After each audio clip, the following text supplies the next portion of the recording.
Assalamualaikum warahmatullahi wabarakatuh.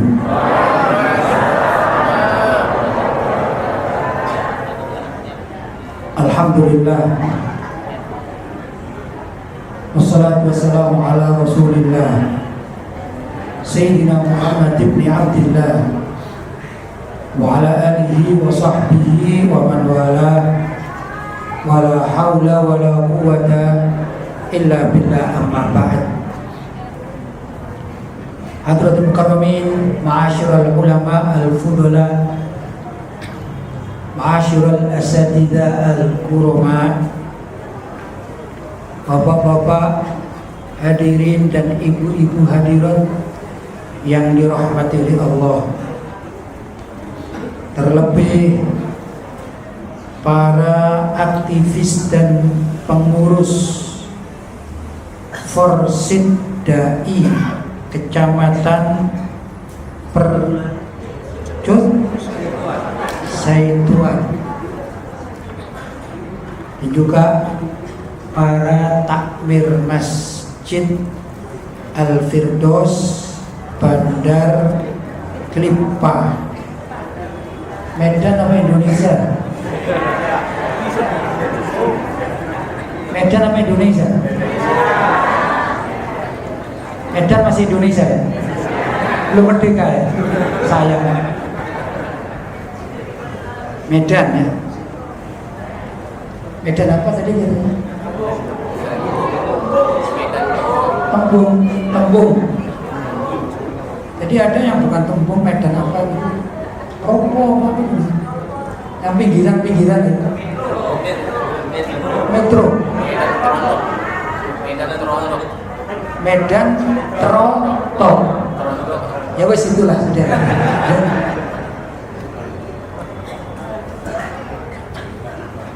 Dan juga sahabat saya Al-Mukarram, Al-Muallim Kiai Haji Syafi'i Umar yang hadir di tempat kita bersama-sama. Beliau sahabat saya sudah lama. Alhamdulillah, pagi hari ini saya bisa dipertemukan di tempat yang sangat mulia ini. Mudah-mudahan silaturahim kita dijadikan silaturahim yang berkesinambungan sampai di surganya Allah Subhanahu wa taala. Hari ini saya diminta bicara tentang Ahlus Sunnah wal Jamaah. Satu tema yang sangat luar biasa. Ini tema-tema berat. Saya kira saya akan disuruh ceramah umum tentang tahun baru Hijriah. Kalau tentang tahun baru Hijriah rasanya tidak perlu mutolaah. Tapi kalau Ahlus Sunnah wal Jamaah ini peras otak. Apalagi ada lawannya. Lawannya apa tadi? Wahabi gitu ya, gitu ya. Kata Pak Panitia tadi ya. Wahabi Salafi. Bid'ah ya, jadi disebut bid'ah.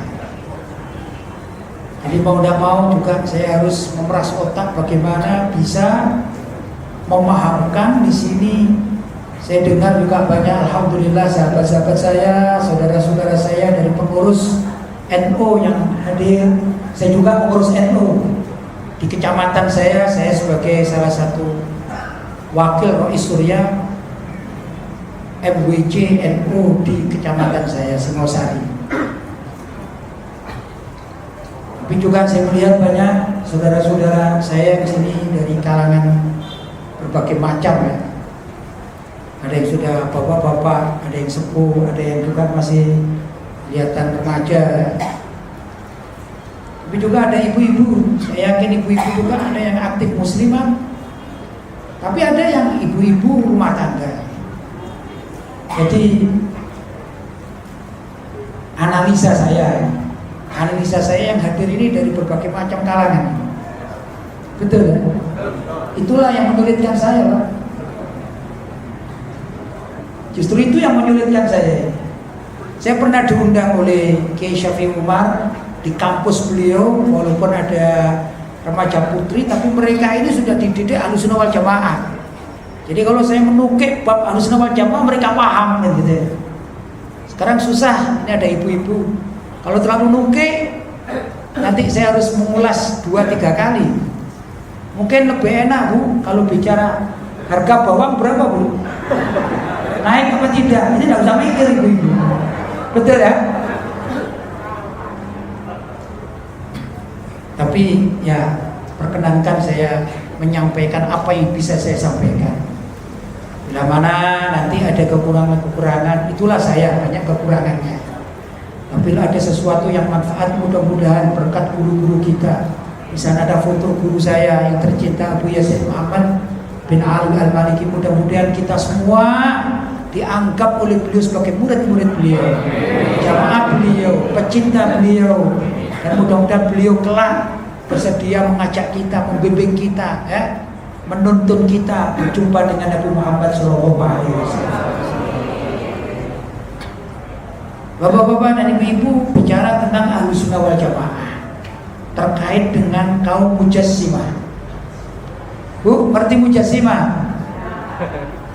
Itu kalau di Malang itu berupa adonan roti, adonan kue, ya, ditambah gula, dikasih santan, ya, kemudian ada pisangnya, digodok, tahu Bu? Itu namanya kolak pisang. Bukan Mujassimah, bukan, kolak pisang.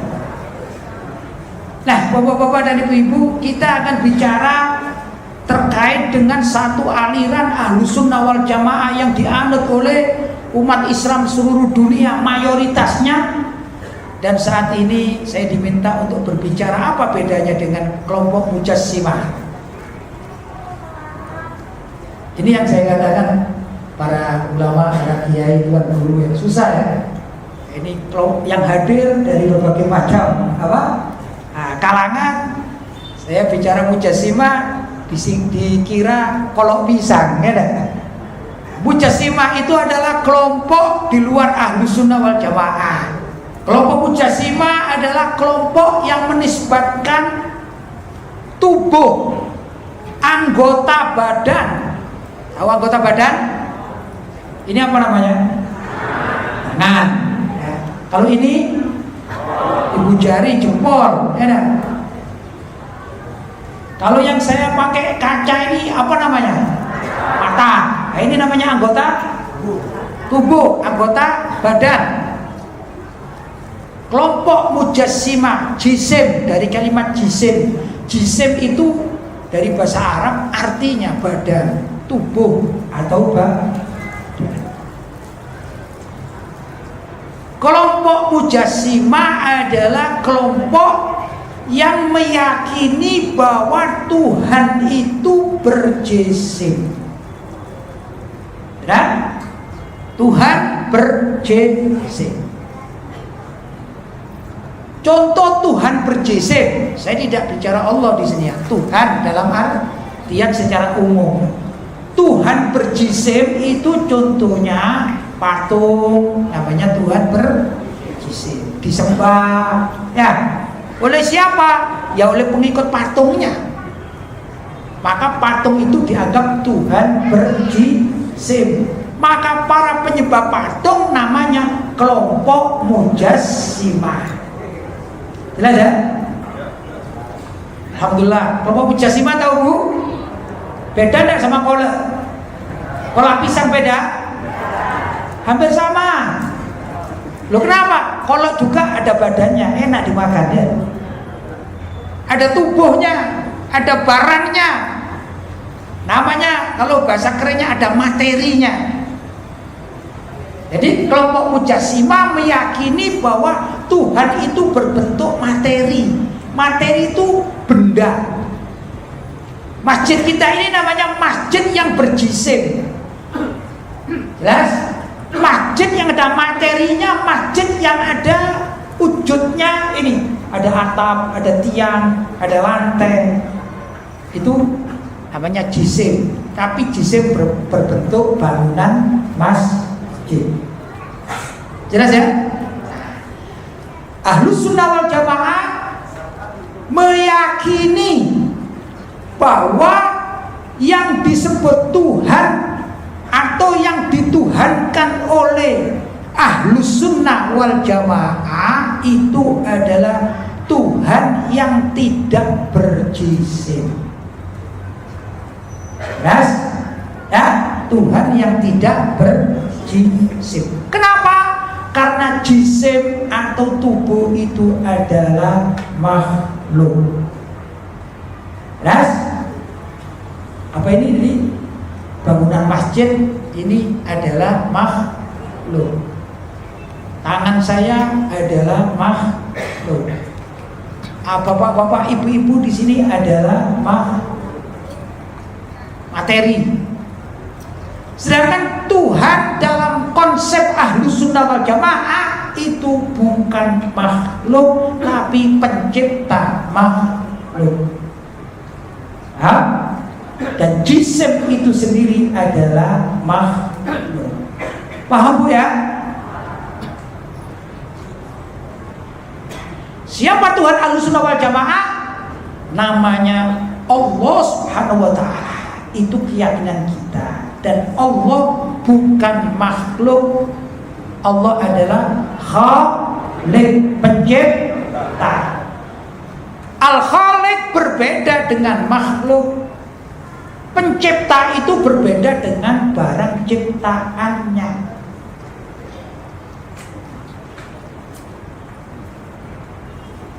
Orang Medan suka soto ya, soto Medan ya. Soto Medan itu produk masyarakat Medan. Saya katakan soto Medan yang membuat ibu Medan. Saya tanya, soto Medan dengan ibunya sama enggak? Ya enggak sama lah. Ibu Medan bisa bikin soto, soto Medan enggak bisa bikin ibu. Betul? Nah, karena yang membuat dengan yang dibuat berbeda. Jelas ya? Kalau ibu Medan bisa bikin soto, kok dikatakan soto Medan bisa bikin ibu? Bahasa sekarang jeruk makan jeruk. Yang jelas Tuhan tidak punya sifat seperti itu. Tuhan yang kita yakini tidak punya sifat seperti jeruk makan jeruk. Mohon maaf saya menggunakan bahasa yang saya pilih yang paling ringan ya. Kalau bicara akidah harus ada istilahnya takribul faham. Bagi orang awam harus ada strategi takribul faham, memudahkan pemahaman agar pulang dari sini tidak salah nanti. Kalau pulang dari sini tambah syirik, naudzubillah min dzalik, dosa saya. Baik. Kelompok Mujassimah dunia ini atau dewasa ini diwakili oleh kelompok Wahabi Salafi. Diwakili, maksudnya diwakili gimana? Iya, zaman dahulu kala sudah ada. Sebelum lahirnya Muhammad bin Abdul Wahab sudah ada kelompok Mujassimah. Tapi seiring dengan kelahiran seorang tokoh lah, kita katakan tokoh ya. Fir'aun juga tokoh kan, tapi tokoh buruk, tokoh baik kan gitu. Tokoh baik para nabi, Nabi Musa tokoh baik, tokoh buruk Fir'aun kan gitu ya. Tokoh baik Nabi Ibrahim, tokoh buruk Namrud kan gitu ya. Seiring dengan tokoh yang bernama Muhammad bin Abdul Wahab di daerah Najd. Kalau sekarang Najd itu lebih mudah dikatakan daerah Saudi Arabia, di wilayah-wilayah Riyadh dan sekitarnya zaman sekarang. Maka Muhammad bin Abdul Wahab mempunyai pemahaman mengikuti orang-orang Mujassimah di zaman terdahulu. Muhammad bin Abdul Wahab berseberangan pemikiran dan pemahaman dengan ulama-ulama Ahlus Sunnah wal Jamaah di zamannya. Jelas? Berseberangan. Ya begitulah. Setiap generasi itu pasti ada orang-orang baik, pasti ada orang-orang yang tidak baik, kan begitu ya. Zamannya Nabi Adam diciptakan oleh Allah SWT dan Ibu Hawa, saingannya iblis, betul? Lawannya adalah iblis. Tadi zaman Nabi Ibrahim, lawannya adalah Namrud. Zaman Nabi Musa, lawannya adalah Fir'aun. Zaman Nabi Muhammad, lawannya adalah Abu Lahab, Abu Jahal, dan seterusnya. Ya dah. Ulama-ulama Ahlussunnah wal Jamaah yang meyakini tentang kebenaran konsep ketuhanan, yang Tuhan diyakini oleh ulama Ahlussunnah wal Jamaah itu bukan jisim, ya dah, bukan materi, bukan tubuh, punya lawan juga, yaitu kaum Mujassimah yang meyakini bahwa Tuhan itu adalah berbentuk jisim. Paham ya?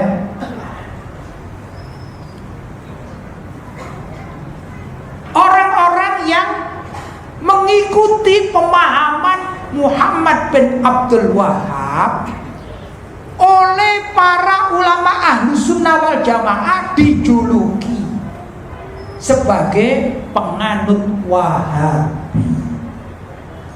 Dijuluki. Ya mau tidak mau ya mau dijuluki. Gimana sih orang dijuluki itu? Ya banyak orang dijuluki, suka tidak suka mendapat julukan. Ada orang namanya, misalnya namanya Salim gitu ya. Baik orangnya, masya Allah, cuma orangnya tinggi sekali, ya, lebih tinggi dari yang lain-lainnya. Oleh masyarakat dikatakan Salim mana? Ternyata banyak namanya Salim. Itu loh Salim tiang listrik. Maksudnya karena sana tinggi. Akhirnya satu kampung mengatakan, oh Salim tiang listrik. Loh itu yang namanya Pak Salim tiang listrik, suka tidak suka mempunyai julukan tiang listrik. Dia bilang, maaf ya, ayah saya itu menyelamati saya itu nggak ada tiang listrik, nama saya cuma Salim saja. Iya Pak Salim tiang listrik, tidak apa-apa lah, ini julukan. Jadi orang-orang pengikut Muhammad bin Abdul Wahhab kadang-kadang nggak mau juga dipanggil Wahabi, tidak apa-apa lah, tapi dijuluki Wahabi. Jelas? Kami bukan Wahabi, kami ini Salafi. Ya tidak apa-apa, kamu juga Wahabi kok, tidak apa-apa, itu julukan. Siapa yang menyematkan? Ulama-ulama Ahlussunnah wal Jamaah di masa Muhammad bin Abdul Wahhab ada menyebarkan pemahamannya. Jelas ya? Apa itu Mujassimah? Oh iya, mereka ini berdalil dengan ayat-ayat Al-Quran, juga berdalil dengan hadis-hadis Nabi Sallallahu Alaihi Wasallam. Hanya saja cara berdalil dan memahaminya berbeda dengan cara ulama-ulama Ahlussunnah wal Jamaah memahaminya. Dalilnya sama, ya, masuk dalilnya itu sama, tapi produknya beda. Kenapa? Karena beda pemahaman. Begini, ulama-ulama Ahlussunnah wal Jamaah di samping mempelajari Al-Quran, hadis, juga ijma para ulama-ulama, ijma para sahabat, ya, itu juga tidak kaku dalam memahami agama, tidak kaku. Antara lain di samping ada ayat-ayat yang terkait atau hadis-hadis yang terkait hubungan dengan firman Allah, itu ada taksimnya di dalam lafaz. Misalnya yadullah, tangan Allah, wajhullah, kalau bahasa kamus terjemahnya wajah Allah dalam kamus, bahasa kamus. Itu kalau ulama Ahlussunnah wal Jamaah dicarikan pemahaman dari ayat yang lain, sehingga ada namanya ayatul Quran tufassiru ayatan ukhra. Ada satu ayat Quran yang menafsiri ayat yang lain, tidak tekstual. Maka ada ayat laisa kamitslihi syai'un wa huwas sami'un. Oh, ayat ini mentakwili ayat terkait dengan jisim, yadullah fawqa aydihim. Ya. Jadi ayat mentafsiri ayat, hadis mentafsiri menafsiri hadis, maka ketemulah suatu pemahaman secara umum bahwa menurut Ahlussunnah wal Jamaah, kalau ada ayat-ayat terkait dengan jisim itu tidak bisa diartikan tekstual. Ngerti tekstual? Apa? Tekstual itu ini tisu, ya tisu saja. Kalau ulama Ahlussunnah wal Jamaah bisa dikatakan begini, ya ini tisu, tapi ada fungsi lain, misalnya ya, fungsi lain untuk apa? Misalnya, mohon maaf, pakai lempar. Nah, oh berarti ini juga bermanfaat untuk melempar. Nah, gitu. Masih bisa. Sedangkan orang Mujassimah tidak mau. Pokoknya ini ya ini. Namanya mazhab pokoknya. Jelas? Itu yang menyebabkan ada perbedaan prinsip antara dalam bab ketauhidan, akidah antara ulama-ulama Ahlussunnah wal Jamaah ya dengan orang-orang kelompok Mujassimah. Paham ya? Saya menggiring sudah agak mengena ya sedikit ya. Ibu-ibu paham ibu-ibu ya? Qolat apa Mujassimah Bu? Baik, saya lanjutkan.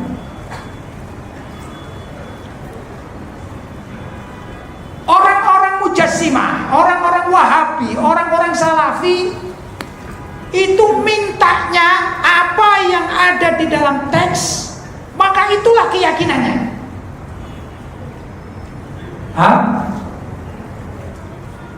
Sedangkan ulama Ahlussunnah tidak, ada dua pemahaman.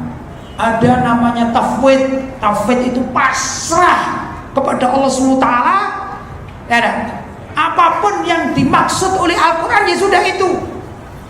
Maka kalau mendapatkan ayat-ayat yang tidak jelas, ya memang di dalam Al-Quran ayat-ayat ada yang zahir, ada yang tidak zahir, yang jelas dan tidak jelas. Yang jelas misalnya lam yalid wa lam yulad, Allah tidak melahirkan, wa lam yulad dan tidak dilahirkan, jelas. Allahu ahad, Allah Maha Esa, jelas. Sudah, tidak perlu ditakwil, tidak perlu ini diterima, zahir. Tapi ada ayat-ayat muqatta'ah yang kita tidak paham, jadi di kamus juga tidak ada. Alif lam mim, apa artinya? Ulama Ahlussunnah wal Jamaah tafwid mengatakan Allahu a'lam bimuradi, hanya Allah yang mengetahui maknanya. Selesai, nggak dibahas. Nggak dibahas. Namanya tafwid sempurna, ya tidak dibahas. Misalnya ini saya tanya, ini apa? Tisu. Udah ya, nggak dibahas, sudah taruh. Ya sudah, bahas yang lain aja. Cuman tahu namanya tisu. Boleh tidak begitu? Boleh. Nggak semua itu harus dibahas. Saya melihat di sini subhanallah peci bermacam-macam. Ada yang putih, hitam, ada yang coklat. Ya nggak membahas. Dosa tidak membahas? Nggak dosa, nggak membahas. Jadi saya tafwid bahwa audien atau hadirin menurut panitia bebas pakai peci apa saja. Ya sudah, nggak membahas. Ini saya menjadi nggak bijak kalau saya hari ini membahas peci. Itu peci berapa harganya? Itu berapa? Akhirnya jualan di sini. Kata panitia, nggak usah ceramah di sini, pulang aja. Karena nggak bijak namanya. Jelas? Membahas sesuatu yang bukan tempatnya. Jelas ya? Jadi tafwid saja, saya urusan peci tafwid sama panitia. Panitia membebaskan ya sudah. Jelas ya? Ini tafwid namanya. Jelas?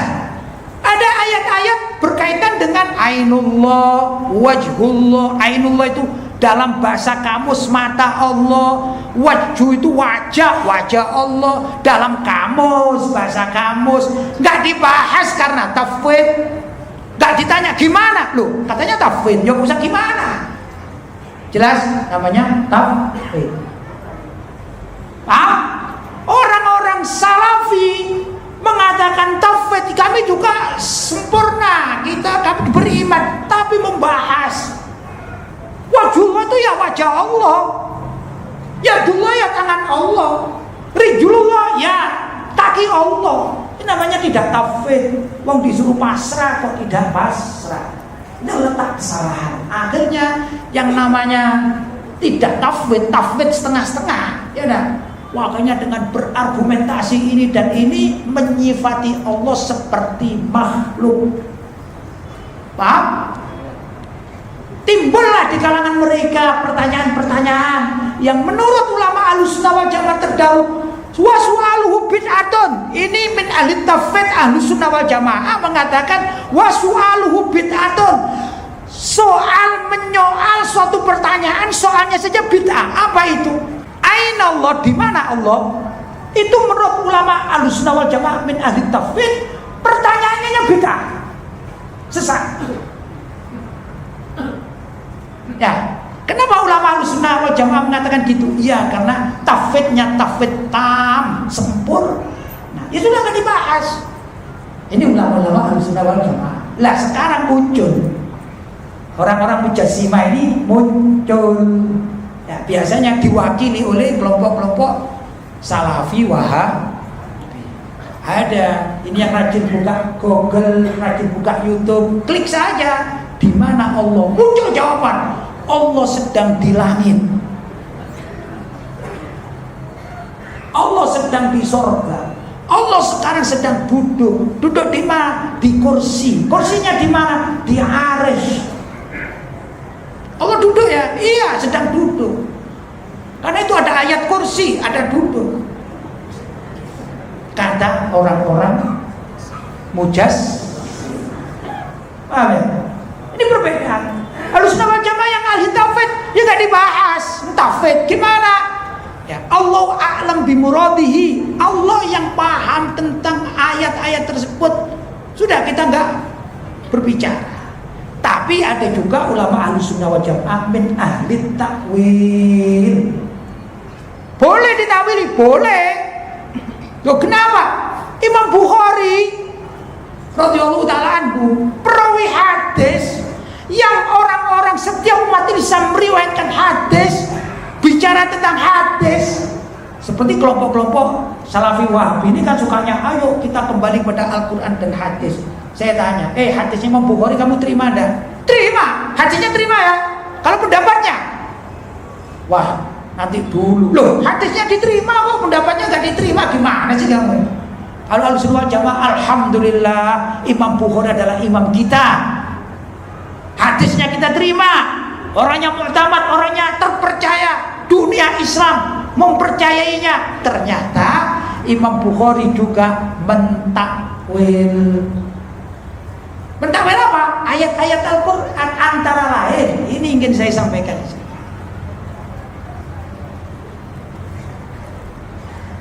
Ada satu ayat yang ini sebenarnya pas hari ini tanggal 1 Muharram, kalau dibahas mencakup semua aliran-aliran, semuanya pas. Ayat ini adalah ayat kullu syai'in halikun illa wajha. Saya artikan sesuai terjemahan kamus, bukan terjemahan Ahlussunnah wal Jamaah. Ayat per ayat bahasa Arab dengan bahasa Indonesia, karena sulit ini memang. Kullu artinya segala sesuatu. Ya. Nah, kita semua namanya segala sesuatu, namanya makhluk hidup segala sesuatu. Kullu syai'in, segala syai'in sesuatu. Apa saja isinya? Langit, bumi, ya ada manusia, jin, binatang-binatang, semuanya namanya kullu syai'in. Halikun, pasti akan rusak. Orang hidup bisa rusak enggak? Bisa, sakit, mati. Ya, bangunan sekokoh ini bisa rusak enggak? Mudah-mudahan aman, tapi kalau kena gempa bisa rusak. Apa saja lah yang hebat-hebat, bangunan megah kena kebakaran rusak enggak? Ini belum terkena musibah hari kiamat, pasti akan rusak semuanya. Namanya kullu syai'in halikun. Sudah? Illa kecuali di sini. Nah, untuk lafaz illa wajhahu, kalau dalam takmilannya wajhullah, maksudnya hunya kembali kepada Allah. Maksudnya menurut Imam Bukhari illa mulkahu. Takwilan Imam Bukhari mengatakan kullu syai'in halikun illa mulkahu. Apa itu artinya? Segala sesuatu itu pasti akan rusak kecuali kekuasaan Allah yang tidak akan rusak. Itu takwilan Imam Bukhari. Berarti Imam Bukhari mentakwil apa tidak? Mentakwil. Kalau kita tidak mau mentakwil, repot ayat ini. Kita membuka kamus, tidak mau mentakwil, tidak mau mengikuti ulama-ulama ahli takwil, susah menerjemahkannya. Kullu syai'in halikun, segala sesuatu pasti akan rusak illa kecuali dicari kamus wajhun, wajah, oh wajah, hunya kembali kepada Allah. Berarti segala sesuatu pasti akan rusak kecuali wajahnya Allah, dalam kutip saja. Badannya gimana? Badannya gimana jadinya? Rusak kan? Diyakini rusak. Tangannya Allah rusak nanti. Wajahnya kan ini saja wajahnya. Ini yang tidak mau takwil. Inilah kelompok mujassimah. Paham ya sekarang ya? Ya, itulah kelompok mujassimah. Coba kita isyaratkan wajah kita yang mana? Coba kita begini. Wajah kita yang mana? Belakangnya wajah. Ini Bapak ini, belakangnya wajah mana, Pak? Coba wajah sampean yang mana? Coba dipegang. Ini ya, belakangnya mana? Apa nama belakang wajah, Pak? Tengkuk. Kalau seseorang punya wajah berarti punya tengkuk. Betul? Masalahnya kalau wajahnya masih ada, tengkuknya rusak, namanya topeng. Sekarang kalau ayat ini harus terjemahkan sesuai dengan teksnya, lafadznya. Kullu syai'in halikun, segala sesuatu itu pasti akan rusak illa wajhah, kecuali wajahnya Allah, tengkuknya rusak. Berarti nanti Tuhan mereka ini topeng. Na'udzubillah min. Itulah kelompok mujassimah. Paham ya? Kalau kita tidak, ada dua takwilan. Yang satu mengikuti Imam Bukhari mengatakan kullu syai'in halikun, ayat ini segala sesuatu itu pasti akan rusak illa mulkahu, kecuali kekuasaan Allah. Sudah, terserah kekuasaan Allah.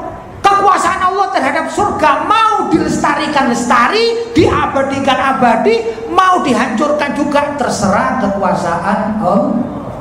Neraka oleh Allah SWT sesuai dengan kekuasaan dan kehendak Allah, mau dihancurkan terserah Allah, mau dilestarikan, diabadikan, dikekalkan juga terserah kekuasaan Allah. Itu namanya kullu syai'in halikun illa mulkahu di dalam takwilan Imam Bukhari. Enak kita memahaminya, betul? Tidak pusing, nggak ada tengkuknya, nggak ada kakinya, ya kan? Jelas? Karena Allah bukan JC. Karena Allah bukan JC. Takwilan kedua, mazhab Ahlussunnah wal Jamaah mengatakan kullu syai'in halikun illa dzatah. Kata ulama Ahlussunnah wal Jamaah, takwilan dari ayat kullu syai'in halikun illa wajha adalah illa dzatah. Zatnya Allah. Dan maksudnya Allah secara utuh. Karena kenapa secara utuh? Allah itu bukan jisim. Kita meyakini Allah adalah yang menciptakan jisim. Allah menciptakan segala sesuatu. Jadi ada. Zat Allah itu ada. Itu yang kita yakini. Segala sesuatu pasti akan rusak kecuali zat Allah, yaitu kecuali Allah yang tidak rusak. Ini Ahlussunnah wal Jamaah. Beda ya sekarang ya, kelompok mujassimah beda ya kan? Maka ulama Ahlussunnah wal Jamaah dilarang bertanya aina Allah, di mana Allah? Nggak ada. Nggak ada pertanyaan itu. Kenapa? Loh, Allah itu bukan zat kok. Allah itu bukan jisim kok. Allah itu bukan tubuh. Kalau tubuh pasti memerlukan tempat. Karena itu orang Wahabi Salafi meyakini Allah sekarang sedang duduk di kursi. Ada kursinya. Ada kursi. Duduk kan? Ini saya duduk kan. Pertanyaan, besar mana saya dengan kursinya? Lebar mana seluas mana saya dengan kursinya. Kalau lewat lebar saya, ya jatuh nanti saya, ya dah. Berarti apa? Saya dengan kursi yang saya duduki pasti besar. Nah, ini zaman dahulu kala ini kan ada pertanyaan ini, bapak-bapak ini kalau ditanya, gajah yang besar apanya, kan gitu kan. Wah, ini tafsirannya macam-macam ya. Tapi orang yang cerdas mengatakan gajah yang paling besar adalah kandangnya. Betul? Kalau takwilan macam-macam ini, ada takwilan jorok juga ini anak muda-muda. Oh, jangan-jangan itu, jangan-jangan itu, gitu ya. Padahal yang benar adalah gajah yang paling besar adalah kandangnya. Jelas ya? Itu candaan orang zaman dahulu kala. Betul? Kalau ada pertanyaan, Allah sedang duduk di kursi, berarti pertanyaannya besar mana Allah dengan kursinya? Secara logika besar kursinya. Kecil dong Allah. Mau punya Tuhan kecil, lebih kecil dari kursi, mau?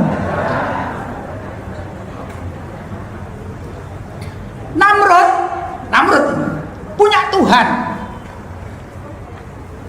Lawannya Namrud siapa? Nabi Ibrahim. Banyak ini. Tuhannya banyak, arca kecil, kurcaci. Ini Tuhan kurcaci, kecil-kecil. Ada Tuhan raksasa besar. Itu paling dibanggakan oleh Namrud. Kata Nabi Ibrahim, ringkas cerita. Nah, ini kan ada peristiwa sekarang ya, Muharram gitu ya. Maka tatkala Namrud pergi, Nabi Ibrahim mengambil kesempatan. Ini saya bully, kata anak sekarang. Saya bully saja ini yang namanya Namrud ini. Saya habisin itu Tuhan kurcaci. Dibawakan kapak, wah dipenggal, ini satu tempat yang kurcaci, puluhan ini tewas ya, terpenggal ya, pembunuhan terhadap Tuhan kurcaci. Tapi tidak ada tetes darah sedikit pun. Maklum batu. Datanglah siapa? Namrud. Marah, dipanggil Nabi Ibrahim, kenapa engkau penggal? Engkau hancurkan Tuhan kami. Di sini saya katakan Tuhan besar itu ya punya potensi. Kalau Tuhan besar itu punya potensi menurut orang kafir, ya. Nabi Ibrahim tenang-tenangan saja. Nabi Ibrahim luar biasa, ahli siasat, ya, ahli politik luar biasa. Nabi. Katanya Namrud, kamu tidak salah dan nuduh saya. Itu loh, lihat Tuhanmu paling besar itu kan paling sakti. Hebat. Itu dia yang kurang ajar. Dia lihat di tangannya ada kapaknya, padahal kapaknya Nabi Ibrahim ditaruhkan di tangannya. Itu yang membunuh Tuhan kurcaci ini, katanya Nabi Ibrahim. Itu Namrud tidak bisa bicara, katanya dalam hati ya juga ya, tapi dia manusia. Katanya, Ibrahim, aku walaupun gini masih waras ya. Aku bukan orang gila. Loh, kenapa gitu? Mana bisa patung sebesar itu, ya dah, bawa kapak berjalan. Jangankan berjalan, membunuh semua kurcaci Tuhan kecil-kecil. Jalan selangkah aja nggak bisa, katanya. Di sini saya akan mengambil manfaat. Ternyata bentuk besar itu sangat bermanfaat atau punya faidah, punya makna. Kalau dikatakan, hei Namrud, itu loh Tuhan paling kecil, itu menantang Tuhanmu paling besar, itu tambah marah itu ya. Maka yang pantas Tuhan yang paling besar membantai Tuhan kecil. Kata Nabi Ibrahim. Akhirnya kata Nabi Ibrahim, loh, lah kamu kan menyembah itu Tuhan paling besar, paling hebat itu. Ya tanya sana. Ibrahim itu kan batu.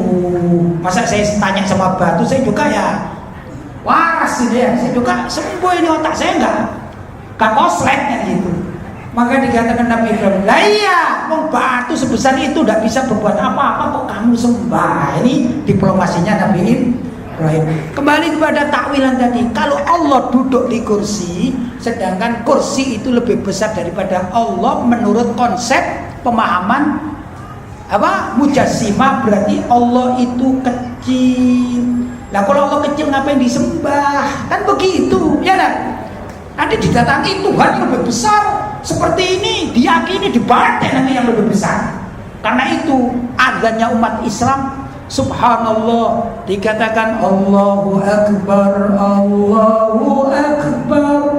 Apa sih arti Allahu Akbar?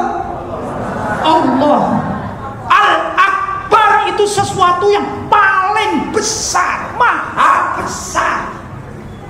Andai kata tidak diartikan sebagai maknawi, sifat akbar diterapkan dalam dunia tajsim mujassimah, maka Allah itu lebih besar daripada segala sesuatu. Nggak cocok dengan Allah duduk di kursi. Kalau Allah duduk di kursi berarti bukan Allahu Akbar, kursi yang akbar lebih besar dari Allah. Rusak Islam ini.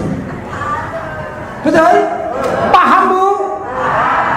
Alhamdulillah. Sudah ya, selesai ya, saya pulang ya.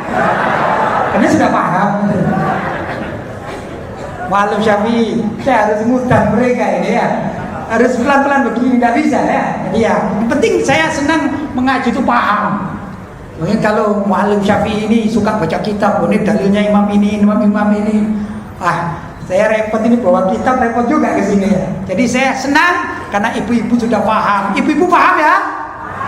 Bapak-bapak paham? Bu, itu Nabi Ibrahim tiba-tiba dianggap makar oleh siapa? Oleh, ya saya menggunakan bahasa sekarang, jangan diartikan saya ahli politik, enggak. Pinjem bahasa saja, masa saya harus bahasa kuno-kuno seperti wayang-wayang, gak paham saya bahasa sekarang, ya kan? Dianggap makar. Ibrahim, kamu makar, ketangkep Ibrahim. Itu kata Raja Namrud, perintah kepada staf-stafnya, ya. Itu apa ya? Tentara Nasional Namrud, berarti TNN. Nah, TNN. TNN, kamu tangkap itu Ibrahim yang makar. Kenapa? Membunuh Tuhan kita. Tuhan kita dikatakan katanya batu. Memang batu ya.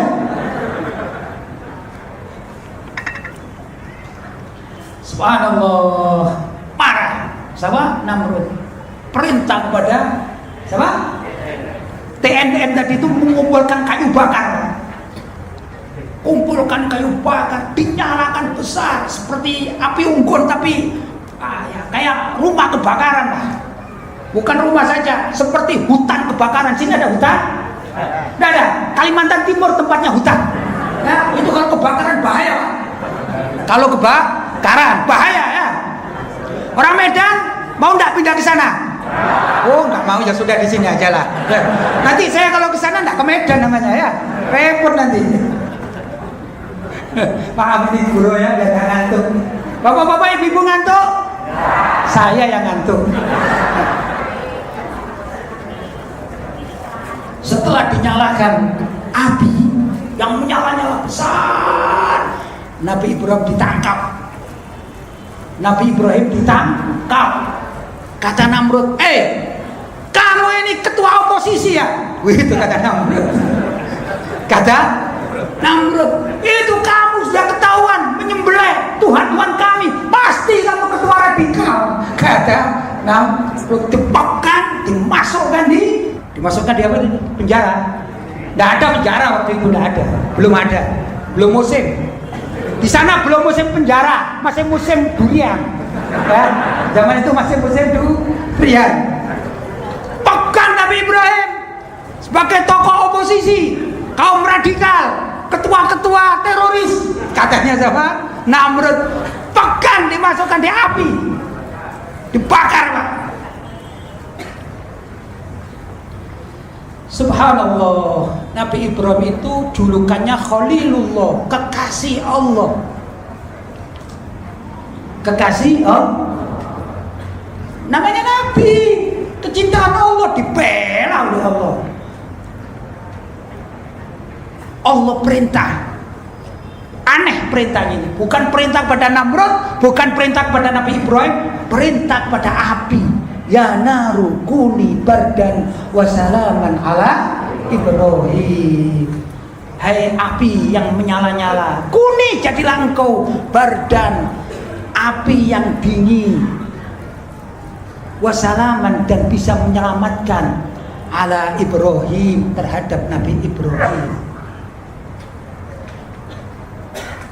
Dingin Pak, ya kan kayak masuk di kulkas itu enak, ada AC-nya gitu ya. Walaupun ini api yang nyala.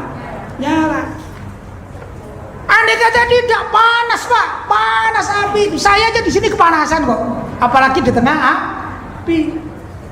Subhanallah, itulah kejadian yang terjadi diselamatkan oleh Allah pada hari Asyura tanggal 10 Muharram.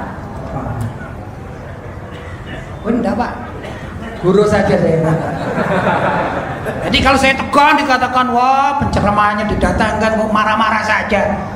Wah matanya melotot-melotot. Padahal melotot pada Namrud ini kan. Ya.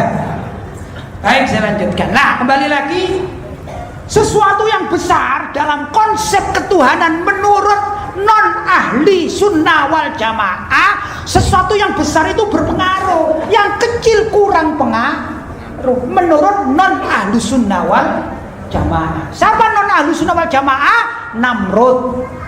Namrud itu non ahli sunnah wal jamaah. Islam aja enggak, apalagi ahli sunnah wal jamaah. Ya dah.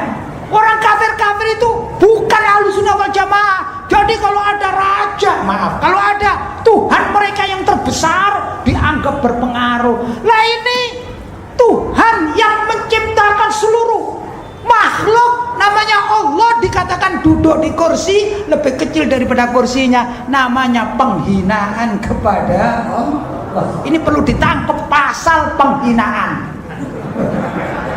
Setuju?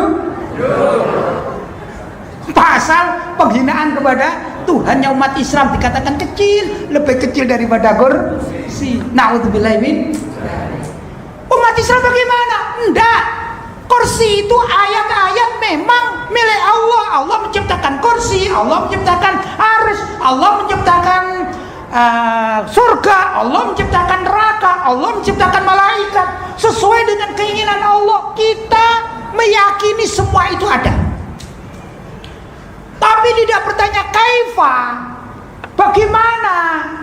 Wong kita ini manusia yang kecil, otak kita itu lebih kecil daripada, mohon maaf, perut kita. Otak kita dengan perut kita besar mana? Perut kita besar perut ya. Untuk mau mikir yang belum terjadi, mau mikir yang belum pernah dilihat, ya tidak bisa dong. Jadi bagaimana? Ya kita beriman. Beriman bagaimana? Sesuai dengan apa yang ditunjukkan Al-Quran, dimaknai oleh Nabi Muhammad, dipahami oleh para ulama. Ya begitu caranya. Kalau bicara tentang kaifa, bagaimana? Wah rusak semua Pak. Banyak kesalahan gara-gara ucapan kaifa bagaimana. Kenapa? Panca indera manusia itu sangat terbatas. Maka kita harus mengikuti doanya Nabi Yunus, la ilaha illa anta subhanaka inni kuntu minadh dhalimin. Kita ini orang yang zalim kepada diri sendiri, banyak kelemahan. Coba tidak percaya ya. Mohon ini yang di belakang saya jangan ngasih apa? Jangan ngasih apa namanya ini? Contekan ya gitu. Pak siapa namanya Pak? Ikhwan, Pak Ikhwan. Coba lemahnya mata kita, ini panca indera kita ini. Ya, saya tanya, ini kan kalau gini saya menunjukkan angka 5, kalau gini angka 4, ini angka 3, ini angka 2, ini angka 1, ya. Ini kan kelihatan, saya sedang menunjukkan angka 5, jari 5. Ini dilihat oleh mata telanjang, dilihat langsung. Saya tutup ini saja loh Pak. Apa ini? Tabir. Mohon maaf ya, di sini jangan menjawab ya. Saya ini lagi berteka-teki dengan Pak Ikhwan ini. Coba sekarang saya tutupi ini saja. Kira-kira saya menunjukkan angka berapa? 3. Salah Pak, separuh. Hanya ketutupan ini loh, nggak bisa. Itulah kemampuan panca indera manusia. Terus mau berbicara kaifa, bagaimana Allah sekarang, aina Allah, di mana Allah, suatu yang besar. Akan kita pikir dengan mata telanjang kita, pikiran otak kita, ya tidak mampu, kita makhluk. Karena itu menurut para ulama, pertanyaan macam begitu itu bid'atun, bid'ah, tidak boleh dipertanyakan. Ini sama kalau begitu. Kita meyakini apa yang dimaksudkan oleh Allah. Kalau ada takwilan-takwilan sebagaimana tadi dicontohkan oleh Imam Bukhari, wajhullah di situ adalah mulkahu, kekuasaan Allah. Ulama yang mengatakan wajhuhu di situ adalah zatuhu, zatnya Allah. Ya sudah, kita terima. Wong kita ini tidak mampu mikirkan di belakangnya kain saja nggak mampu mikirkan yang belum tiba-tiba ceramah di masjid-masjid. Saudara-saudara, Tuhan kita sekarang sedang apa yo? Tahu enggak ngapain sekarang Tuhan kita lagi duduk. Terus ya enggak tahu ada kopinya tuh, enggak ada kopinya. Alhamdulillah minjani. Akhirnya ngaco ini ya. Akidahnya akidah rusak. Enggak bisa diterima oleh akal sehat. Jelas ya? Karena itu kalau ada orang kaum mujassimah, saya sarankan kalau pinjam masjid enggak usah dipinjemi, Pak. Apa urusannya? Kaum mujassimah kalau pinjam masjid enggak usah dipinjemi, Pak. Saran saya, orang Ahlussunnah wal Jamaah kita lah, karena saya orang NU, gampangnya orang NU gitu saja. Kalau Jumatan, ini ibu-ibu kan jarang Jumatan ya. Bapak-bapak ini Bu, kalau Jumatan seringnya pulang ada saja yang kehilangan sandal. Betul? Berarti orang NU ini banyak maling-maling sandal, banyak. Ada lah, betul? Orang mujassimah beda. Kalau masuk ke masjid NU, pulang masjidnya yang diambil, bukan sendalnya. Ya, betul. Bukan mencuri sendal, mencuri masjid, menguasai masjid. Sekali disuruh jadi imam, maka imam rawatibnya diusir. Kamu bukan di sini lagi, karena aku sudah berhasil masuk. Kunci di bawah tanganku sekarang, alhamdulillah. Perampokan terhadap masjid. Hah? Pasal ya, kena pasal juga ya. Nah begitu, karena itu bapak-bapak dan ibu-ibu, kita yang sudah mulai memahaminya, ayo kita jaga akidah kita ya. Juga sedih adik-adik kita ini yang suka main HP, mudah mengakses internet. Kalau tidak kuat-kuat, kita yang sekarang ahli tahlil, kita yang sekarang ahli talqin, kita yang suka maulid, kita yang banyak hal kita lakukan. Begitu kita mati, anak kita tersangkut kaum mujassimah, anti tahlil, anti talqin, ya, anti maulid. Itu Pak bid'ah Pak, nggak ada hadisnya, nggak ada ayat Al-Qur'annya. Begitu Pak. Kita masih mendapati sebagian keluarga kita meninggal dunia. Mungkin kakek kita, mungkin nenek kita, mungkin ayah kita meninggal dunia, mungkin ibu kita. Kita tahlilin enggak? Kaum mujassimah yang diwakili oleh orang Wahabi itu mengatakan itu semua nggak ada tekstualnya, nggak ada, nggak perlu ditakwili, pokoknya nggak ada ayat Al-Qur'annya, ya sudah nggak usah.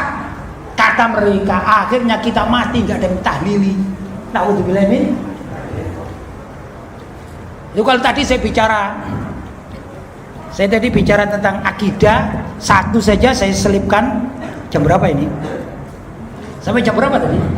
Lebih sudah waktunya. Lebih. 5 menit lagi ya? Baik.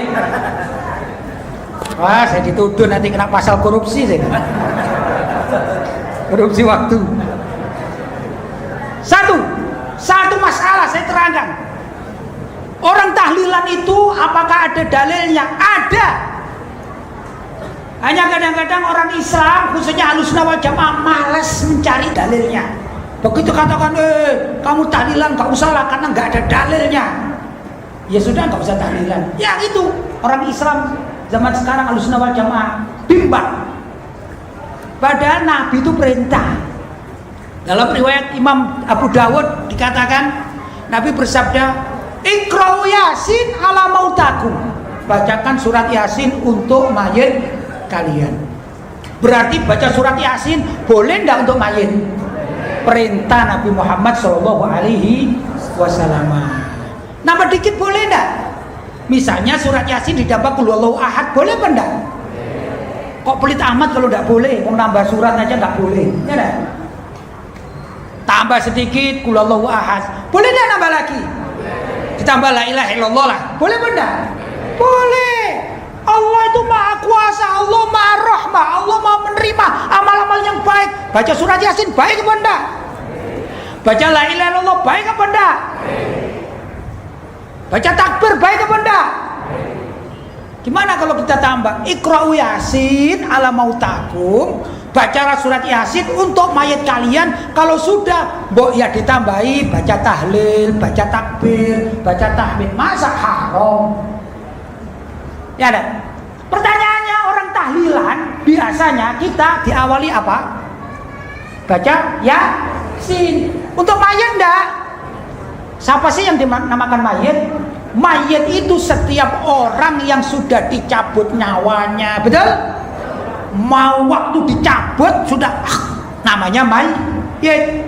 Disimpan 2 hari namanya mayat. Dikebumikan 10 hari dikatakan saya mau ziarah ke kuburan mayat. Kan begitu. 10 hari, 10 tahun kita datang, yang di dalam kuburan ini mayat atau bukan? Tetap mayat. Nabi cuma ringan, bacakan Yasin untuk mayat kalian. Gak ada ikatan. Kalau 3 hari jangan ya. Nggak ada Nabi. Kalau 7 hari nanti bid'ah loh. Nggak ada. Kalau kamu baca Yasin 40 hari nanti tidak boleh. Itu adalah bid'ah. Nggak melarang Nabi. Yang melarang orang Wahabi, bukan Nabi. Yang melarang orang Wahabi, bukan Nabi. Nabi cuma perintah Iqra'u Yasin ala mautakum. Subhanallah, ulama-ulama ini sudah datang ke kuburan baca Yasin. Aduh, Yasin sudah hafal cuma 10 menit. Jauh saya perjalanan ini dari Medan ke mana ini? Tebung. Perjalanannya jauh, masa 10 menit pulang kah? Duduk dulu aja tambah, baca ini.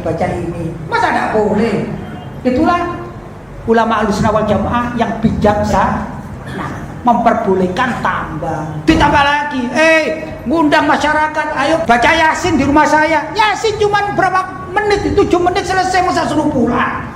Janganlah tambah lagi, la ilaha illallah, la ilaha illallah, subhanallah. Ternyata luar biasa. Umat Islam juga senang ngerti. Dikatakan afdalul zikri la ilaha illallah. Paling afdalnya zikir la ilaha illallah. Baca apa lafaz la ilaha illallah. Sudah asyik duduk. Ditambah zikir senang. Baca Yasin senang, tambah la ilaha illallah, la ilaha illallah. Senang Pak, senang Bunda. Karena kebanyakan yang senang tahlil la ilaha illallah, akhirnya namanya berubah menjadi tahlilan bukan Yasin. Nah, walaupun sebagian kita mengatakan ayo Yasin, nah tapi secara bahasa dikatakan ayo tahlil. Jelas ya? Itu sebabnya. Ya kan? Ini berarti kalau dikatakan amalia Ahlussunnah wal Jamaah ada dalilnya apa enggak? Insya Allah semua ada dalilnya, cuman kita malas mencarinya. Bagi orang-orang yang jeli akan mendapatkan, oh ini ya, termasuk guru saya Buya Syed Muhammad bin Alwi Al-Maliki, beliau ulama yang jeli dalam masalah ini. Dibuatlah buku-buku tentang dalil-dalil amalia Ahlussunnah wal Jamaah. Ada kitabnya dan dalil-dalil konkret baik Al-Quran maupun hadis. Ya, bapak-bapak dan ibu-ibu yang dirahmati Allah, barangkali itu mukadimah dari saya ya. Mukadimahnya lama panjang ya. Mudah-mudahan ada manfaatnya. Dan saya akhiri, wassalamualaikum warahmatullahi wabarakatuh.